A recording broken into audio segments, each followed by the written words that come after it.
Story நேரம் Tamil வியூவர்ஸ்க்கு hi. மூன்லெட் ரியூனியனோட 22nd எபிசோட்ல என்ன ஆக போகுதுன்னு தான் இன்னைக்கு இந்த வீடியோல பார்க்க போறோம். லாஸ்ட் எபிசோட்லயே சூயூ மறுபடியும் அவனோட டீம் கிட்ட கல்டிவேஷன் டீம் கிட்ட போனோட தான் எபிசோட் முடிஞ்சது. இந்த எபிசோட்ல இப்ப முன்னாடி சீனியரா இருந்த ஒருத்தர் தான் இப்ப மாஸ்டர் ஆயிட்டான். அந்த பையன் பேரு சங்மிங் நின்னுட்டு இருக்கான். சூயூ ஒரு வழியா வந்துட்டியா, நல்ல வேலையா உன்னை பூமிக்கு நான் சாதாரண மனுஷங்க வாழ்ற இடத்துக்கு அனுப்புனது நல்லதா போச்சு. அதனாலதான் சாங்கு சிட்டில அவ்வளவு பெரிய டீமன் மார்க்கெட் இருக்கு நீ கண்டுபிடிச்சிருக்க அப்படின்னு சொல்ல சூயூ சொல்றான். ஜஸ்ட் கொஞ்ச நேரம் தான் அங்க போனேன், அதுக்கப்புறம் மறுபடியும் எப்படி அங்க போறதுன்னு எனக்கு தெரியல அப்படின்னு சொல்ல, பரவாயில்ல ஆனா அங்க நிறைய டீமன்ஸ் இருக்காங்க தெரிஞ்சது உண்மைதானே, இதுக்கப்புறமா அதை நம்ம ஹேண்டில் பண்ணணும் அப்படின்னு சொல்லிக்கிட்டு இருக்க அங்க இருக்கிற மத்தவங்க எல்லாம் பாக்குறாங்க. ஆமா நம்ம டீமன்ஸை கண்டிப்பா கண்ட்ரோல்குள்ள கொண்டுதான் வந்து ஆகணும் அப்படின்னு சொல்லிட்டு நம்ம எல்லாம் அங்க போலாமா அப்படின்னு கேக்குறாங்க. சூயூ சொல்றான், ஆனா எனக்கு தெரிஞ்சு அங்க இருந்து நிறைய டீமன்ஸ் எல்லாம் வந்துச்சுல்ல, யாரோ கெட்ட சக்தி எல்லாம் பறக்க விட்டுருந்தாங்கல்ல, அது எதுவுமே அந்த ஆத்மாக்களோட வேலை கிடையாது. அந்த சாத்தான்களெல்லாம் வெளியே அனுப்புனது வேற யாரோ இருக்காங்க, அதுக்கு பின்னாடி வேற யாரோ இருக்காங்கன்னு சொல்ல, யாராவது சாத்தான் சக்தியை யூஸ் பண்றாங்களா, அது யாரா இருப்பாங்க, நம்ம எப்படி கீழே இறங்கி கண்டுபிடிச்சு ஆகணுமா அப்படின்னு பேசுறாங்க. ஏன்னா அவங்க எல்லாருமே டீமன்ஸ் கிட்ட ஹேண்டில் பண்ணாம வேகமா வெளியே வந்தவங்க தானே, அதனால அத்தனை பேரும் யோசிக்கிறாங்க. கண்டிப்பா அப்ப யாரு நம்ம கண்டுபிடிச்சு அவங்களை அழிச்சுதான் ஆகணும் அப்படின்னு சங்மிங் சொல்லிக்கிட்டு இருக்கான்.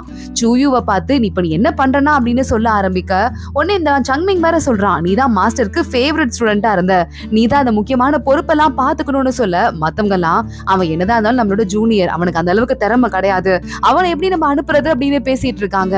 இல்ல நீங்க சொல்றதை கேளுங்க அந்த சீனியர் சொல்ல வரதுக்குள்ள மத்தவங்க எல்லாம் தடுத்து நிறுத்துறாங்க. சூயூ சொல்றான், இல்ல மாஸ்டர் நானும் இப்ப அதை செய்ய போறது கிடையாது சீனியர்.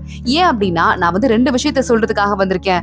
ஒரு விஷயம் அது ஆத்மாக்கள் வேலை கிடையாது அப்படின்னு சொல்றதுக்காக, இன்னொன்னு முக்கியமானது, நான் ஒரு பொண்ணை லவ் பண்ண ஆரம்பிச்சுட்டேன் பூமியில போனதுல இருந்து, அதனால நான் அந்த பொண்ணு கூட வாழணும்னு ஆசைப்படுறேன். இதுக்கு மேல எனக்கும் இந்த டீமுக்கும் நடுவுல எந்த கனெக்ஷனும் இருக்கிறத விரும்பல, இதோட இந்த உறவை முடிச்சிட்டு போலான்னு தான் நான் வந்திருக்கேன் அப்படின்னு நம்ம சொல்ல, மத்த அத்தனை பேரும் ஷாக் ஆயிடுறாங்க. அந்த லீடர் பாக்குறான், என்ன சொல்ற, உனக்கு நாங்க சும்மா விட முடியாது அப்படிலாம் அப்படின்னு பாத்துட்டு இருக்கான். அன்னைக்கு நைட் ஆகுது. நேரா கூட்டு போயிட்டு சூயூவை மாஸ்டரோட போட்டோ முன்னாடி மண்டி போட வச்சிருக்காங்க. சூயூ யோசிக்கிறான், மாஸ்டர் நீங்க இப்ப என்ன பாத்தீங்கன்னா பயங்கரமா டிசப்பாயிண்ட் ஆயிருவீங்கல்ல அப்படின்னு யோசிச்சுட்டு இருக்கான். அப்ப நமக்கு பிளாஷ்பேக்க காட்டுறாங்க. ஒரு பெரிய பறவை ஒண்ணு இருக்கு, அதை புடிச்சு சாப்பிடலாம் அப்படின்னு சூயூ வேட்டையாடுறதுக்கு துரத்திக்கிட்டே வர, அங்க ஒருத்தர் வராரு. நம்ம சூயூவோட மாஸ்டர் அவர் தான். அவர் அதை புடிச்சிட்டாரு. என்னப்பா இந்த பறவை உனக்கு வேணுமான்னு கேட்க, நீங்க தான் ஃபர்ஸ்ட் புடிச்சீங்க, அது உங்களுக்கு தான் அப்படின்னு சூயூ சோகமா போயிட்டு இருக்கான். இங்க பாரு இந்த பறவை நம்மள இந்த இடத்துக்கு வர வச்சுச்சுல, இதை எப்படி பிடிக்கிறேன்னு பாரு அப்படின்னு அதை மறுபடியும் பறக்க விட்டுட்டு, அவங்க மாஸ்டர் அவரோட சக்தியை யூஸ் பண்ண இடுப்புல அவர் ஒரு டோக்கன் கூட வச்சிருக்காரு. அதுல இருந்தும் பவர் போயிட்டு அந்த பறவை ஒரு குட்டியோட டேப்லெட் மாதிரி ஆயிடுது. இது சாதாரண பறவை கிடையாது, நிறைய பேருக்கு தொல்லை கொடுத்துட்டு இருந்த இது ஒரு ஆத்மா, இதை பிடிச்சாச்சு அப்படின்னு சொல்லிட்டு, பரவாயில்லையே உனக்கு என்ன நிறைய திறமை இருக்க மாதிரி தெரியுது, ஆர்வமும் நிறைய இருக்கு, நீ பயப்பட கூட மாட்டியே அப்படின்னு மாஸ்டர் சொல்ல, ஆனா எனக்கு நிறைய பசியும் இருக்கு அப்படின்னு சூயூ சொல்றான். அம்மா அப்பா வேற எனக்கு இல்ல, ரெண்டு பேருமே இறந்து போயிட்டாங்க, நான் தனியா தான் இருந்துட்டு இருக்கேன், நான் சாப்பாடு தேடி இங்க வந்தேன்னு சொல்ல, பரவாயில்ல உனக்கு யாருன்னு யார் சொன்னா, நான் இருக்கேன், பேசாம நீ என் கூட வர வேண்டியதானே அப்படின்னு கையில கொஞ்சம் சாப்பாடு வச்சிருக்காரு. அதை காட்டுறாரு மாஸ்டர். அங்கேயே உட்கார வச்சு அவனுக்கு சிக்கன் எல்லாம் சூடு பண்ணி கொடுத்துட்டு இருக்காரு. பரவாயில்ல சாப்பாடு நல்லா இருக்கு, தேங்க்ஸ் சார் அப்படின்னு இவன் சொல்ல ஆரம்பிக்க, சார் கிடையாது இனிமே நீ மாஸ்டர்னு கூப்பிடுன்னு சொல்ல, இல்ல கல்டிவேஷன் எனக்கு சரிப்பட்டு வராது, நான் அதுக்கு வரல, ரூல்ஸை ஃபாலோ பண்றது மாதிரி இல்ல, அது தப்பான வழியில போறது மாதிரி இருக்கு அப்படின்னு பேச ஆரம்பிக்கிறான் சூயூ. உடனே மாஸ்டர், தப்பான வழி சரியான வழின்னு யாரு சொன்னா, நம்ம மனசாட்சிக்கு இருக்க மாதிரி நம்ம நடந்துக்கணும் புரியுதா, அதுவும் ஆத்மாக்கள் யாருக்கும் எந்த கஷ்டமும் கொடுக்காம நம்ம பாத்துக்கணும், அது ஒண்ணுதான் வேலை, வாவா உன கூட்டு போறேன் அப்படின்னு சொல்ல, சரி ஓகே மாஸ்டர் நான் உங்க கூட வரேன் அப்படின்னு சூயூ சொல்லிருக்கான். இத பத்தி அவன் யோசிச்சு பாத்துட்டு இருக்கும் போது அந்த இடத்துக்கு அந்த லீடர் புது லீடர் வந்துடுறாரு. என்ன உனக்கு இப்பயாவது அறிவு வந்துச்சா இல்லையா, இதுக்கும் மேலயா தப்பு பண்ணாம இருக்கியா இல்லையா அப்படின்னு கேட்க, இல்ல நான் ரொம்ப ஸ்ட்ராங்கா தான் இருக்கேன் லீடர், எனக்கு மனசுக்குள்ள அந்த ஃபீலிங்ஸ் வந்துருச்சு, அதை இனிமே ஒண்ணும் பண்ண முடியாது, ஃபீலிங்ஸ் இல்லன்னு சொல்லிட்டு என்னால அதை மாத்திக்க முடியாது அப்படின்னு சொல்ல ஆரம்பிக்க, லீடர் பாக்குறாரு.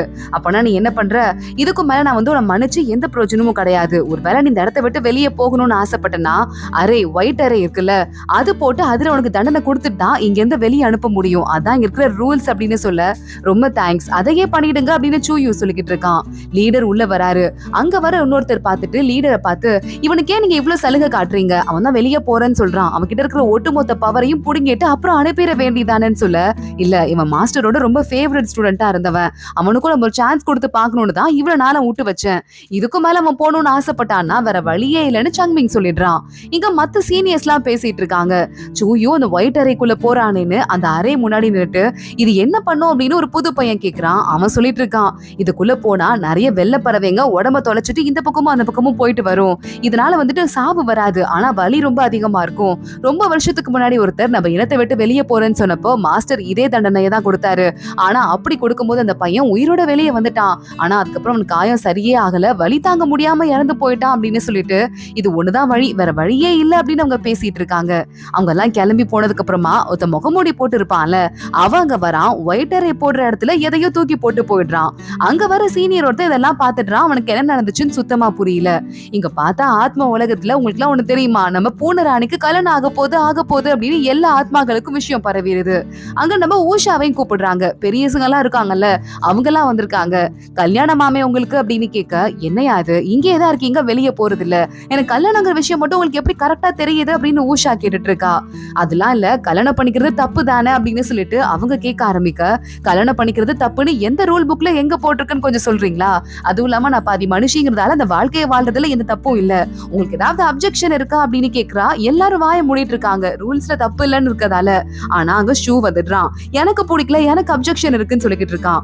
இங்க பாரு ஷூ, நீ ஒரு முக்கியமான பொறுப்புல இருக்க, அந்த எல்லையை நீ கிராஸ் பண்ணாத, என்னோட பர்சனல்ல தலையிடாத அப்படின்னு ஊஷா சொல்லிடுறா.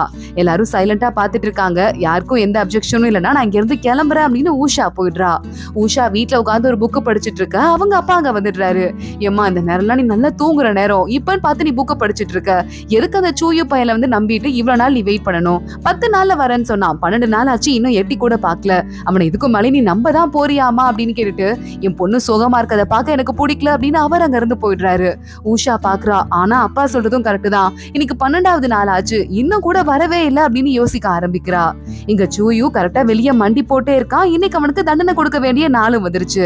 அங்க வேகமா நம்ம ஜியாங் ஓடி வந்துடுறான். சூயு, சாரி, என்னை வந்து அழைச்சு வச்சுட்டாங்க, நான் ரூல்ஸை மீறிட்டேங்கிறதால, இல்லைன்னா முன்னாடியே வந்திருப்பேன். என்னடா இது, நீ சாப்பிட கூட இல்லைன்னு கேள்விப்பட்டேன், இந்த அந்த பண்ணை சாப்பிடுன்னு கொடுக்க, இல்ல வேண்டாம் அப்படின்னு சூயு சொல்லிடுறான். டேய், உன்னால தாங்க முடியுமாடா, அந்த பொண்ணு அந்த அளவுக்கு வருத்தாடா, நீ ஏன் இப்படி பண்றேன்னு கேட்க, இங்க பாரு, நான் கொடுத்த வாக்க மீறிட்டேன், அதனால அந்த தண்டனையா நான் அனுபவிச்சுதான் ஆகணும், அதுல எனக்கு எந்த ப்ராப்ளமும் கிடையாது, அவளை பத்தி நீ பேசாத, அவ எந்த அளவுக்கு நான் எஃபோர்ட் போடுறனோ அதை விட அதிகமா கூட வருத்துதான், உனக்கு அது புரியாது அப்படின்னு சூயு சொல்லிடுறான். நான் அவளை முதல் முறையா எப்ப பார்த்தேன் தெரியுமா, அதுவும் இல்லாம நான் எந்த நிலைமையில இருந்தேன் தெரியுமா, என் வாழ்க்கையில இதுக்கு மேல சந்தோஷமே கிடையாது. பூமியில வாழ்ற வாழ்க்கையா இருந்தாலும் சரி, கல்டிவேஷன் வாழ்க்கையா இருந்தாலும் சரி, அடுத்தவங்களை வந்து நம்ம காப்பாத்துறது ஒண்ணுதான் என் வாழ்க்கை நினைச்சிட்டு இருந்தேன். ஆனா அவளை முதல் தடவை நான் பார்த்தப்போ அப்படின்னு நம்ம சூயு பிளாஷ்பேக்கு போயிடுறான்.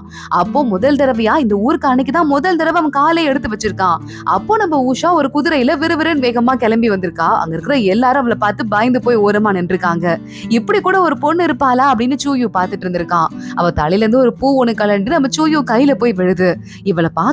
அவ பாக்குறதுக்கு முன்னாடியே நம்ம சூயு பார்த்துட்டு அவகிட்ட காதல்ல விழுந்திருக்கான். ஆனா அதுக்கப்புறமா நம்ம ஊஷா வாலண்டியரா இவனை பார்த்து இவன் கிட்ட கொஞ்சம் கொஞ்சமா பேச ஆரம்பிக்க சூயு மனசுல இருந்த காதல் இன்னும் அதிகமாயிடுச்சு. ஜியாங் பாக்குறான், இவ்வளவு தூரம் நீ சொல்ற அப்படின்னா உன்னை மாத்த முடியாது போல, ஆனா நீ தாங்கிடுவியான்னு சொல்லிட்டு எனக்கு கஷ்டம் இருக்குன்னு சொல்ல, நான் எவ்வளவு வலியை அனுபவிச்சாலும் என் ஊஷாக்காக தான் பண்றேன், அது கரெக்டானதா இருக்கும், பாத்துக்கலாம் அப்படின்னு சூயு மறுபடியும் சொல்லிடுறான். இங்க அவனுக்கு தண்டனை கொடுக்குற நேரம் வந்துருச்சு அப்படின்னு சூயுவை உள்ள கூப்பிடுறாங்க. அங்க ஏற்கனவே லீடர் மத்த சீனியர்ஸ் எல்லாம் ரெடியா இருந்துட்டு இருக்காங்க. மத்த ஸ்டூடெண்ட்ஸும் வந்திருக்காங்க. சூயு கிட்ட உன் இடுப்புல இருக்கிற டோக்கனை கொடுத்துரு, அது வந்துட்டு மாஸ்டரோடது அப்படின்னு சொல்ல உடனே அதை கொடுத்துடுறான். கொடுத்துட்டு தான் நேரா உள்ளேயே போய் அந்த ஒயிட் ஏரியில நிக்கிறான். அதை நிக்க ஆரம்பிச்சதுமே கொஞ்ச நேரம் ஆக்டிவேட் ஆயிடுது. இதை உன்னால தாங்கிக்க முடியுமா அப்படின்னு லீடர் கேக்குறான். என் காதலுக்கு முன்னாடி எனக்கு வர வழிலாம் ஒரு மேட்ரே கிடையாது அப்படின்னு சூயு சொல்லிடுறான். சரி ஓகே அப்படின்னு ஸ்டார்ட் பண்ண ஆரம்பிக்க, அப்போ நிறைய குட்டி குட்டியா வெள்ளை வெள்ளை பறவையா பறந்து வருது.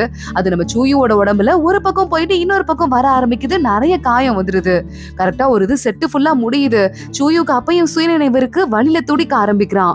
உடனே வேகமா ஜியாங் அங்க வர்றதுக்கு ட்ரை பண்ணிட்டு இருக்கான். ஆனா அவனால இன்னும் வர முடியல. ஏன் நம்மள இன்னும் உள்ள விட மாட்டாங்க அப்படின்னு அவன் நிமிந்து பார்த்தா அடுத்த செட்டு மறுபடியும் வருது. நம்ம சூயுவை தாக்க ஆரம்பிக்குது. மறுபடியும் 3வது செட்டும் தாக்க ஆரம்பிக்க சூயு அப்படியே மேல பறந்து போறான். கொஞ்ச நேரத்துல அவன் மயக்க நிலைமைக்கு போயிடுறான். அவர் மயங்குறாரு அப்படின்னு கத்திக்கிட்டே ஜியாங் பக்கத்துல வர ட்ரை பண்ண அந்த பேரியர் அவனை தூக்கி அடிச்சிருது. பொத்தின் போய் கீழே விழுந்துடுறான். ஒரு தடவையே ரொம்ப கஷ்டம், 3 தடவை செஞ்சா எப்படி அவர் தாங்குவாரு, செத்து போயிட போறாருன்னு மத்த சீனியர்ஸ் எல்லாம் சொல்லிக்கிட்டு இருக்க லீடர் பாக்குறான். எனக்கு தெரியல, ஒரு வேலை வானமே தண்டனை கொடுத்துருச்சு போல, நான் என்ன பண்ண முடியும் அப்படின்னு சொல்லிட்டு அவனும் அமைதியா நின்னுட்டு இருக்கான். ஒரு மாதிரி நக்கலா வேற கொஞ்சம் நிமிர்ந்து பாத்துட்டு இருக்கான். இங்க இன்னொரு பக்கம் சூயு மயங்கிட்டு இருக்கும் போது 10 நாள்ல திரும்ப வந்துரு அப்படின்னு ஊஷா சொன்னது ஞாபகம் வருது. டக்குன்னு கண்ணை திறந்துடுறான். கண்ணை திறந்துட்டு இருக்கும் போதே ஜியாங் கையில இருந்து அந்த மாஸ்டர் மாஸ்டரோட டோக்கன் நேரா பறந்து போயிட்டு நம்ம சூயுவோட அறைக்குள்ள போந்து அவனை காப்பாத்த ஆரம்பிக்குது. அந்த பறவையெல்லாம் துரத்தி விட்டுருது. அந்த டோக்கன் இல்ல அப்படின்னா சூயுவோட உயிருக்கே ஆபத்து வந்திருக்கும் போல. இங்க இன்னொரு பக்கம் ஊஷா வீட்ல இருந்தா டார்ச்சர் தாங்க முடியல அப்படின்னு வெளியே ரோடுக்கு வந்துடுறா. அவ ஃப்ரெண்டோட சுத்திட்டு இருக்கா. அங்க பார்த்தா ஆளுங்கெல்லாம் நிறைய பேர் பெட்டு கட்டி விளையாடுறாங்க. அதை பார்த்துட்டு ஊஷா கோச்சிட்டு சோகமாயிட்டு அங்க போயிடுறா. அசிஸ்டன்ட் பொண்ணு என்ன ஆச்சுன்னு உள்ள போய் எட்டி பார்த்தா ஊஷாவை கல்யாணம் பண்ணிக்கிறதுக்கு சூயு திரும்ப வருவானா மாட்டானான்னு தான் பெட்டு கட்டி விளையாடிட்டு இருக்காங்க. இதை பார்த்துட்டு உங்களுக்கு எல்லாம் அறிவு இருக்கா அப்படின்னு சொல்லிட்டு அவ அங்க இருந்து கிளம்பிடுறா. இங்க சூயுக்கும் ரொம்ப உடம்பு முடியாம போயிருக்கு. ஆனா உயிரோட தான் இருக்கான். ஜியாங் போய் அவனை தூக்க ஆரம்பிக்க எப்படி இவர் உயிரோட வந்தாரு புரியலையே அப்படின்னு மத்த எல்லாரும் பாக்குறாங்க. சூயுவோட கையில இப்ப அந்த டோக்கன் இருந்ததுல அது வெப்பனா மாறி இருக்கு. அப்போ அங்க இந்த லீடர் வந்துடுறான். நீங்க வந்து தாராளமா கிளம்பி போயிடலாம், இனிமே உனக்கு இந்த இடத்துக்கும் சம்மந்தம் கிடையாது.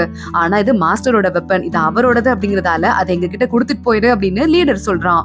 சூயு மறுபடியும் ஒரு பிளாஷ்பேக்கு போயிடுறான்.